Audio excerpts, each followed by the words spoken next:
हाँ जी बच्चों, मैं स्टार्ट करने जा रहा हूँ अगला पार्ट। बेटा डेप्रिसिएशन हम कर रहे थे। डेप्रिसिएशन के अंदर ना रिमेनिंग मेथड्स हमने डिस्कस करके चलने हैं क्विकली।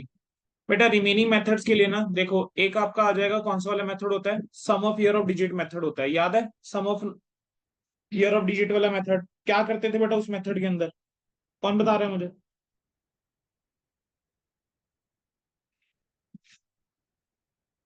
हाँ जी,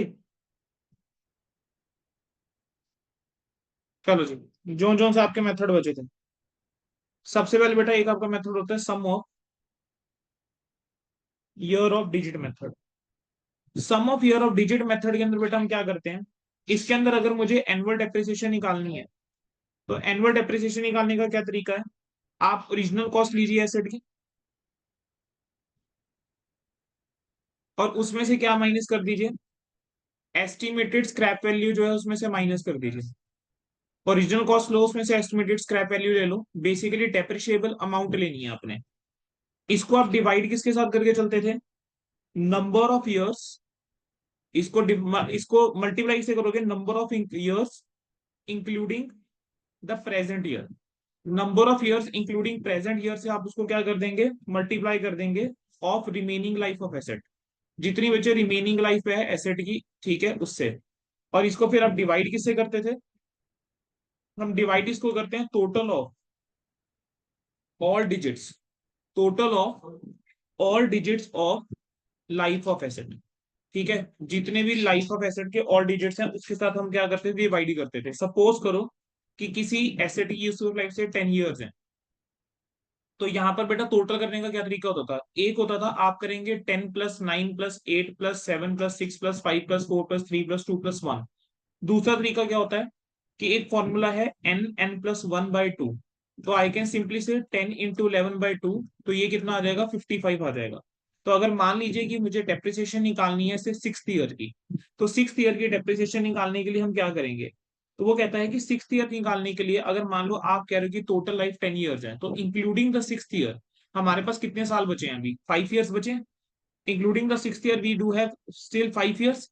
तो 5 से क्या करूंगा, मल्टीप्लाई करूंगा। डिवाइड किससे करूंगा, 55 से मैं डिवाइड करूंगा। 5 से मल्टीप्लाई करूंगा 60, और किससे डिवाइड कर दूंगा, 55 से डिवाइड कर दूंगा। ठीक है, और डेप्रिशिएबल अमाउंट यहाँ आ जाएगी। तो आपके पास बच्चे क्या आ जाएगा, डेप्रिसिएशन का अमाउंट आ जाएगा। बोलो बच्चे, क्या यहाँ तक क्लियर है?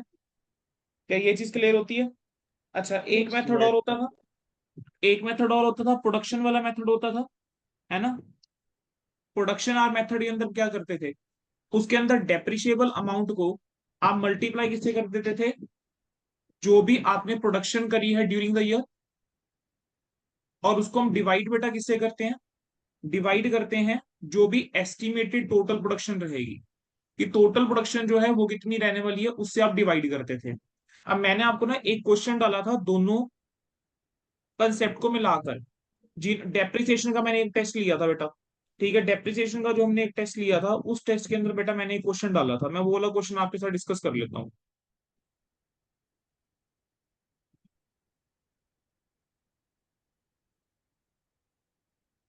ये लीजिए बेटा, ध्यान देंगे।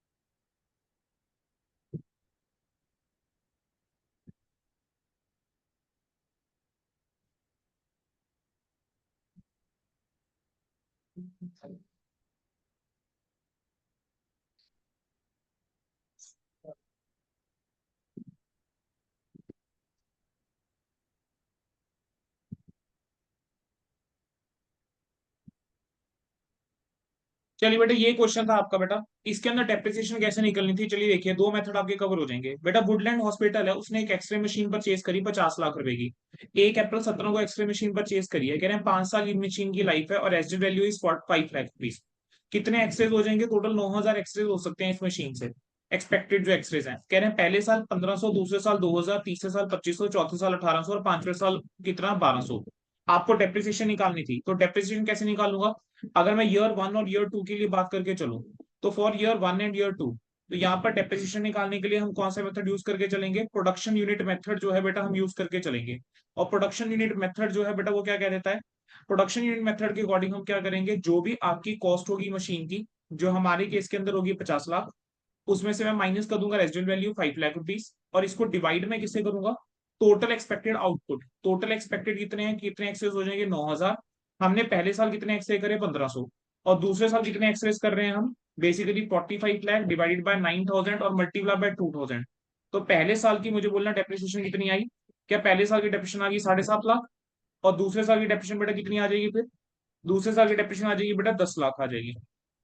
बोलो क्या समझ में आया पहले 2 साल की डेप्रिसिएशन? Yes sir. अब ईयर 3 यस और 4 सर। की अगर हम बात करके चलें, कह रहे हैं अगर sum of year of digit method अगर फॉलो हो रहा था तब क्या करते? बेटा अगर sum of year of digit method अगर फॉलो होता है, तो उस केस के अंदर मेरी जो डेप्रिशिएबल अमाउंट है, यानी विच इज 45 लैक्स, 45 लाख को मैं डिवाइड किससे करूंगा? ठीक है, अब यहाँ पे कितने साल है? 5 ईयर्स हैं। तो 5 into 4 plus 3, 5 into 4 into 3 into 2 into 1, sorry into नहीं प्लस, वेरी प्लस। सॉरी। क्या आ जाएगा? 5 प्लस 4 प्लस 3 प्लस 2 प्लस 1 करोगे तो टोटल कितना आ जाएगा? 15 आ जाएगा। 15। ऑल्टरनेटिव 3 का 5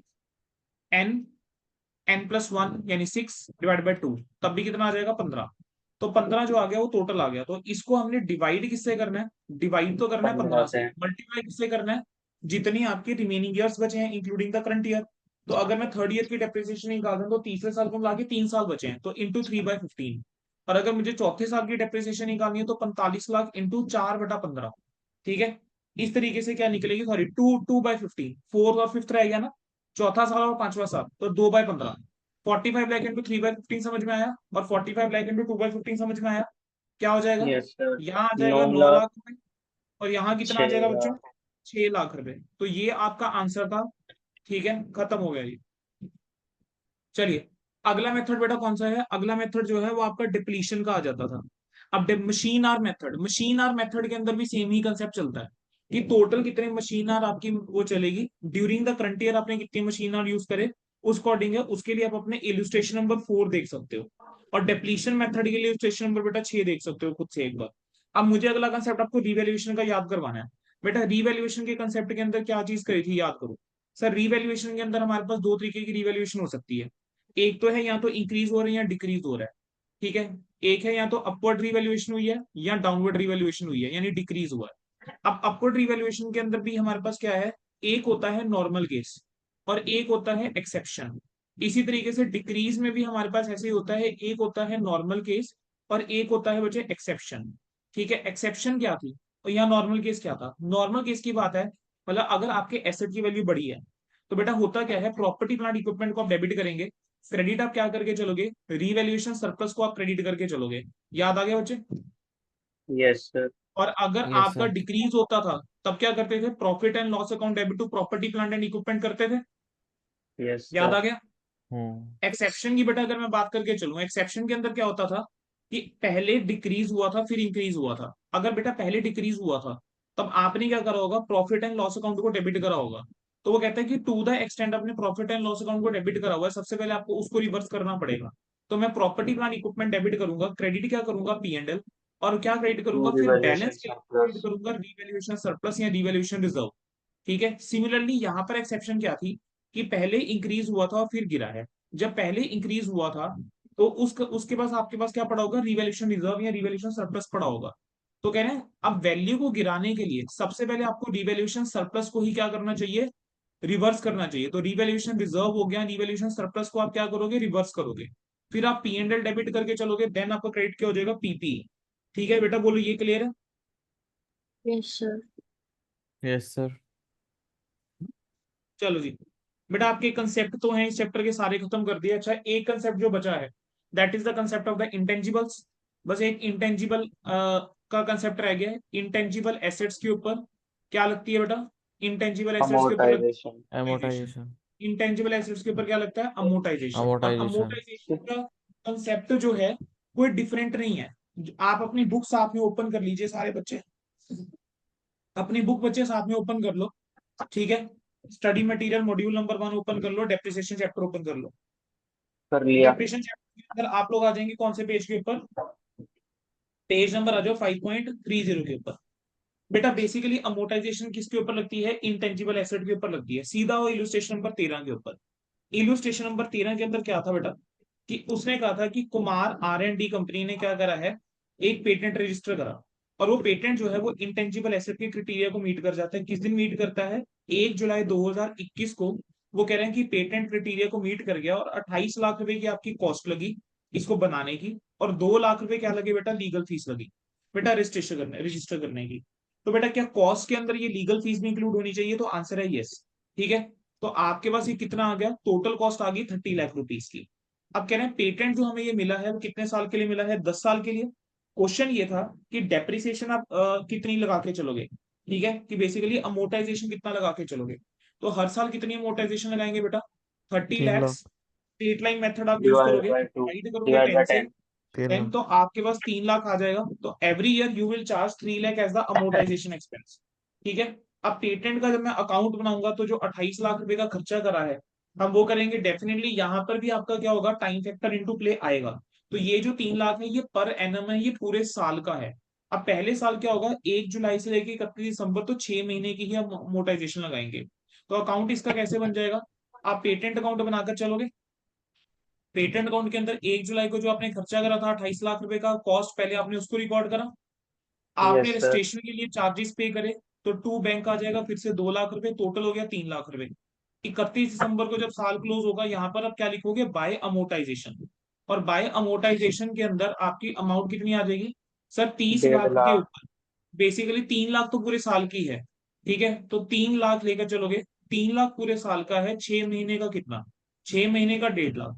तो आपके पास जो बचेगा balance carry down, that comes out to be 28 lakh 50,000, 28 lakh 50,000 आ जाएगा। ये आपका ओपनिंग बैलेंस बनेगा अगले साल का, 1 जनवरी 22 का। ये आ गया to balance brought down 28 lakh 50,000। ठीक है, यहाँ पर क्या आ जाएगा? Bye amortisation. बाय अमोर्टाइजेशन में कितना? 3 लाख रुपए। और आपका बेटा जो बैलेंस बचेगा वो बचेगा 25,50,000 रुपए। खत्म। ठीक है, अमोर्टाइजेशन अकाउंट बनाऊंगा तो अमोर्टाइजेशन टू पेटेंट और P&L टू अमोर्टाइजेशन। बेसिकली बेटा अगर आप देखो सोल्यूशन, तो जिस तरीके से आप एक डेप्रिसिएशन का अकाउंट बनाते हो या फिक्स एसेट अकाउंट बनाते हो, क्या बिल्कुल वही चीज है? क्या कुछ यस अलग है? सर। No sir.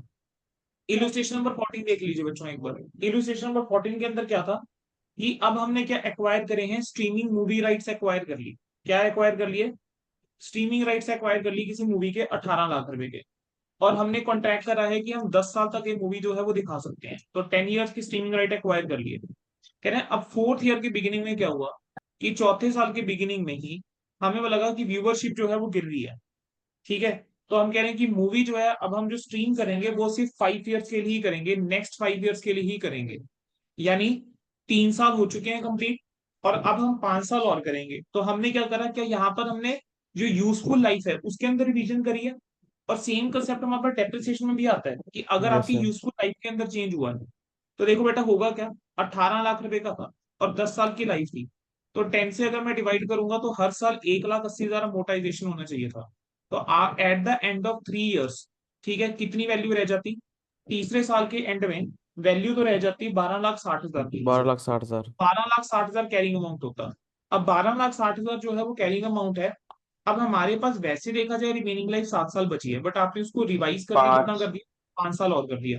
तो अब इसको 5 से डिवाइड करोगे, तो क्योंकि क्या लगता है, पर्सपेक्टिव बेसिस के ऊपर बेटा क्या होती है? कैलकुलेशन होती है। तो आपके पास कितना आ जाएगा? 2,52,000 जो है बच्चे आ जाएगा। बोलो बेटा क्या यहाँ तक समझ में आया? Yes yes sir. Sir. Yes sir. ठीक है, 2,52,000 जो है बच्चे आपका ये आ जाएगा। चलिए बेटा अब आगे बढ़ेंगे। अब बेटा आपका मैंने कंसेप्ट तो खत्म कर दिए हैं सारे। अब एक बार बस ध्यान देंगे कि आपने इस चैप्टर के अंदर कौन कौन से क्वेश्चन है जो फिर भी एक बार देखकर जाने हैं। ठीक है, मैं उसकी लिस्ट आपको दे रहा हूँ। और बच्चे कोई बच्चा प्लीज इसकी ना ये मैसेज कर देना एक बार ग्रुप में। ठीक है, जो मैं अभी लिस्ट बना रहा हूँ। ठीक है, कोई भी एक बच्चा प्लीज ग्रुप में बेटा मैसेज कर दीजिएगा। आपको स्टडी मटेरियल से प्रैक्टिकल क्वेश्चन 1 देख के जाने ही जाना है। ठीक है, चैप्टर 2 to 6 के अंदर जो क्वेश्चन नंबर 2A था, जो हमने सॉल्व करा है अभी, सॉल्व इन क्लास टुडे, वो आपने देख के जाना है। ठीक है, वो आपने देख के जाना ही जाना है। तो ये दो क्वेश्चन तो बेटा गलती से भी छोड़ के मत जाना। उसके अलावा कौन सा क्वेश्चन देख के जाओगे आप लोग?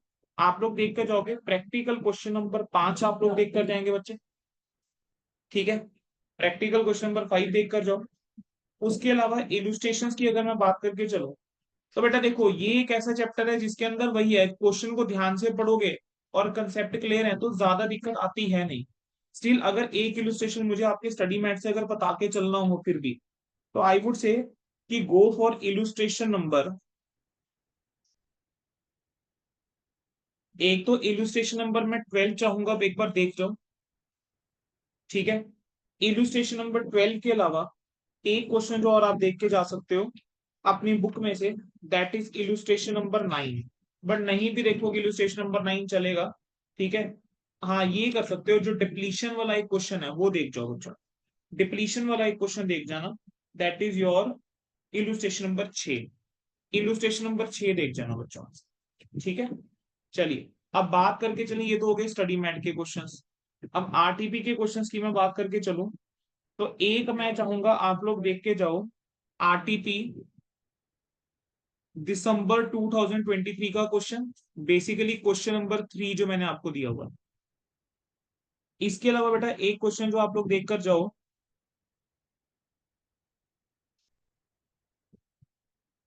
दैट इज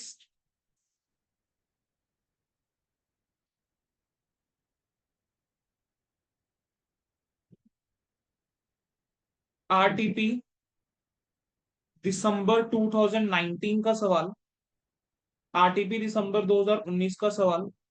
और ये आपने जो देखकर जाना है, ये हो गया बेसिकली क्वेश्चन नंबर 11, ये देखकर जाएंगे। क्वेश्चन नंबर 12 देखकर जाना है, ठीक है, जो पिछली बार पेपर में आया है। उसके अलावा एक क्वेश्चन नंबर 14 होगा। ठीक है, इतना सफिशिएंट है। मुझे नहीं लगता बेटा इसके अलावा आप लोगों को जरूरत जो है वो पड़ेगी इस चैप्टर के अंदर। ठीक है, हो जाना चाहिए मैनेज, क्योंकि हमने क्लास के अंदर कहीं ना कहीं बाकी क्वेश्चंस जो मुझे लगा था करने वाले हैं हमने डिस्कस कर लिए हैं। तो दीज आर द क्वेश्चन बेटा जो आप एक बार ओवरव्यू ले जाना, एक बार देख जाना कि कहीं इसके अंदर बस कोई गलती ना करो। अच्छा, एक क्वेश्चन अगर मैं और दे के चलूं, उसके अंदर ना नियरेस्ट बेटा रुपी वाली लाइन लिखी हुई है, तो बस वहां पर ना कैलकुलेशन ध्यान से देख लेना, जहां पर बोल देना कि आपने कैलकुलेशन करके चलनी है to the nearest rupee, please वो एक क्वेश्चन जरूर देख जाना। क्योंकि उसके अंदर अगर आपका आंसर डिफरेंट आ रहा है, ठीक है, तो मार्क्स कट जाएंगे। जहां पर स्पेसिफिकली अगर ऐसी कोई लाइन दे दी जाए तो वहां पर आपको वैसे ही चलना पड़ेगा। मैं आपको बता रहा हूँ, एक मैंने आपको क्वेश्चन दिया है ऐसा, मैं आपको क्वेश्चन नंबर बता रहा हूँ।